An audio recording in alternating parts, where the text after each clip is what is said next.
All right, let's talk about something that I noticed this weekend in the world of sports.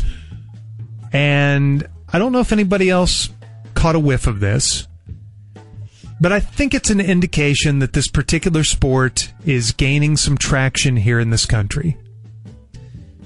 I noticed the first weekend of the English Premier League everywhere. Saturday morning, go to ESPN.com, and the first thing that pops up is a still photo from the Man U game. They lost, to everybody's wonderful pleasure outside of Man U fans. And on the scoreboard bar across the top of the page were all of the EPL scores. Now, normally, you're going to see preseason football scores, or you're going to see the baseball scores from last night. But the entire front page on ESPN.com was devoted to the start of the EPL season. Wow. And I sat down to watch my team that I adopted 5 years ago when I took the soccer challenge. When I was bad-mouthing soccer, I was bored by the last World Cup, and people said, well, you don't get it. The best way to do it is to adopt a team and watch a full season. And I did. I adopted Arsenal. I watched the full season. I really grew to appreciate the sport and like it and had a lot of fun with it. So I sat down to watch their opener against Crystal Palace, and I'm getting ready, and I go to, NBC Universal. It's not there. I go to the NBC Sports Network. It's not there. I go to Fox Soccer Channel. It's not there. And then I noticed that it's on regular NBC. It was on the Big Boys Network. And they will occasionally do this. They'll carry, for example, Fox on the main network carries the Champions League final, and occasionally on the Big Boy NBC network you'll see some Premier League games, but it's usually at the end of the season, or it's a massive mid-season matchup between Chelsea and Man U. Mm-hmm. But I don't remember Arsenal Crystal Palace early in the season ever being on the Big Boy network.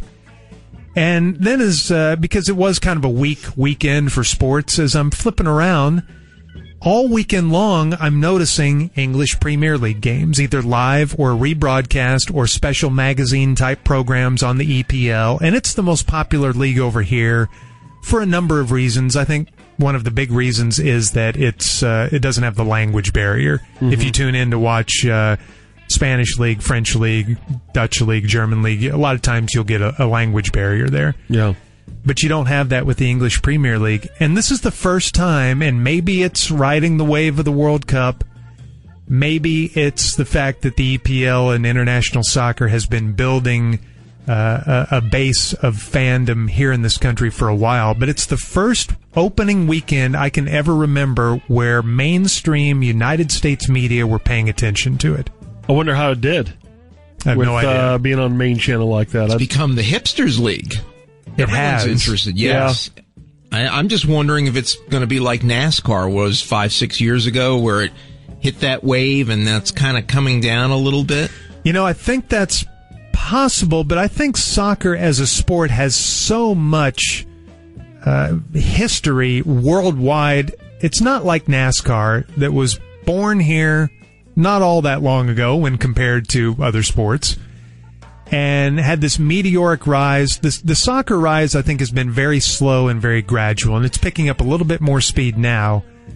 But I think it's got much more staying power than NASCAR. I really do. Yeah, because kids didn't, whatever the percentages of kids who've played sports, they didn't race cars growing up. Mm-hmm. They played soccer.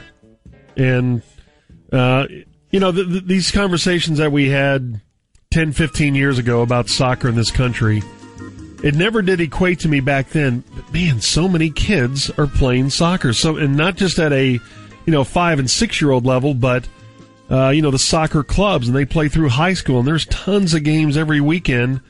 And I think that is the driving force. But now it's 15 years later, and they're adults. And, another thing is they make it so easy. NBC makes it as easy as they can. You can see every game on some kind of platform. Yep. Whether NBC Sports Network, Big NBC, online. That helps a lot. So you can see your team if you want to see them. Now, I think a lot of this has to do with the recent U.S. run in the World Cup, and everybody was really excited about that. And so now you watched a lot of World Cup. Maybe you know some more players who are playing in these European leagues. I don't know that soccer in our lifetime ever gets to be one of the big three or big four in this country. There's a grandfathered in factor, and this is at work not only in the U.S. but in every country. For example, the NFL is trying to make inroads in Europe, and they have been for 20 years, right? Mm-hmm. And with the league over there, European Football League. And people over there don't embrace their local leagues, but they love the NFL, but it still isn't as popular as soccer is over there or the other big sports in Europe. Because those other big sports are the sports that they grew up with and that their parents grew up with and that their grandparents grew up with and that their great-grandparents grew up with and that their great-great-grandparents grew up with and that their great-great... Yes, we got it. And it's great-great-great-grandfathered in. And so... will soccer ever overtake the NFL in this country? Not in our lifetime. Basketball? No. Baseball? Even though baseball's really struggling with its demographics, I would still say no. I think it's got a place at the table, and I think it's going to have a pretty big place at the table. I don't think it will ever be the number one sport, and at least not in our lifetime. But you never know. 100 years down the road, 200 years down the road, you never know. Do you think the timing of the games helps? They are morning broadcasts. Yes. During football season, yes. If they were going up head-to-head in the afternoon and night, yes. Being on in the morning, that makes it so easy to consume both. And here's something else that helps. And I've talked about this before, and this is one of the things that attracted me to soccer and watching these EPL games when I first got into it. It is a nice, tidy 2-hour package. You are not going to be there for 3 hours. It's 2 hours. 2 commercial-free halves. And as we talked about the problems that the new baseball commissioner is facing last week, the fact that a baseball game might go 6 hours and that it's a very slow pace, and how the younger demographics are just totally out on baseball. The younger demographic loves soccer because they can handle it with their attention span. And I don't have the greatest attention span. And I love knowing when I sit down that an hour 50 later, I'm done with this. And it's gonna move. There's not gonna be a ton of scoring, which I do still believe is an issue in this country. But so much else about it, I think, moves at a good pace and is presented in such a nice package that the younger demographic, especially in this country, will eat it up. Yeah. You know something? If you present something to this country by saying it is the best in the world, people will watch it. Mm-hmm. And if you make it easy to view it, it's even better. Speaking of easy, I thought this was fascinating. On Nate Silver's 538 Twitter feed, he posted this chart, and he talks about how simple soccer is. Number of words in the league rule books. In the NFL league rule book, there are 70,000 words. In the NHL rulebook, there are 59,000 words. In the baseball rulebook, 46,000 words. In the NBA rulebook, 29,000 words. And in the soccer rulebook, 21,000 words. The NFL rulebook is triple the size, almost quadruple the size of the soccer rulebook. So soccer is extremely easy. Once you get the grasp of offsides and a couple of other things, you're good to go. Yeah. But the NFL is constantly changing up its rule book because they have to. And it gets so complicated that I think that's another thing soccer has going for it, is the ease in which it's a very understandable. The NFL, you've got a lot of people scratching their heads about rules. Yeah.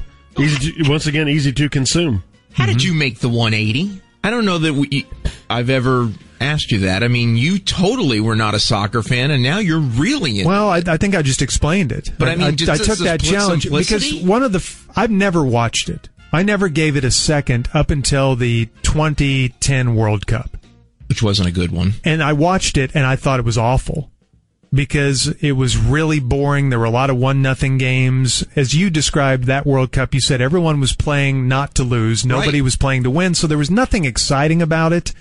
I just didn't get it. And we did a lot of those segments on the show, and everyone said, look, you can't appreciate soccer unless you watch the pro leagues in Europe. That's where you see the beauty of the game. People are trying to win. There's all this incredible talent that plays together a lot, and you'll see the best. And so I thought, okay, I like European sports. I'm a pro cycling fan. I'm always up for anything that's got a Euro feel to it. And I thought, yeah, it's time I expand my sports horizons. And I heard from so many soccer fans that say, no, don't forget about the World Cup. Adopt an EPL team. And I thought, okay, this will be fun. It'll be good for the show. It's a great experiment. And so I did. I really researched which team to adopt, and I love that I picked Arsenal. They're fantastic.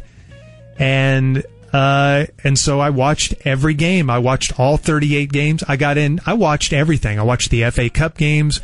I got into the Carling Cup, which is what it was called at the time. Deep. The Champions League. I watched everything. And at the end of the year, I realized I had had a lot of fun following this team and getting to know the players, and that it was exciting. I was seeing some 4-3 matches, and Arsenal plays a beautiful brand of soccer. They pass more than any team, probably in any pro league, and they're fun, and they had characters, and their coach was a character. And yeah, that's how I got hooked. Right away? Because I would say I was hooked maybe a quarter to a third cash. A quarter to a third of the way into the season. But and so many P1s have emailed me since and said, "Man, that sounds great. I'm going to take your challenge. Who should I pick?" I've gotten these this weekend, first weekend. I got a lot of those, and I highly recommend it. But I think it takes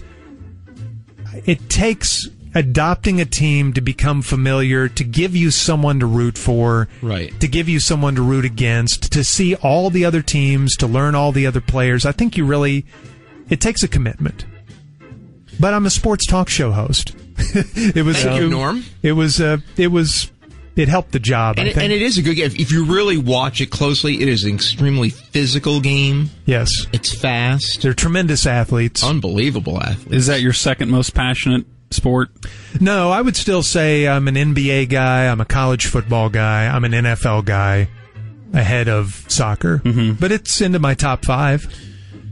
But for all these fans, though, that love the EPL, it's like I mentioned during the World Cup. Why hasn't it transitioned more to the league that plays here?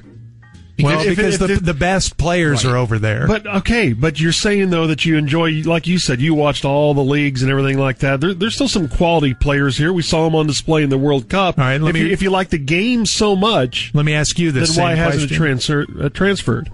Because all the best players are over there, and we can see all of the games over there.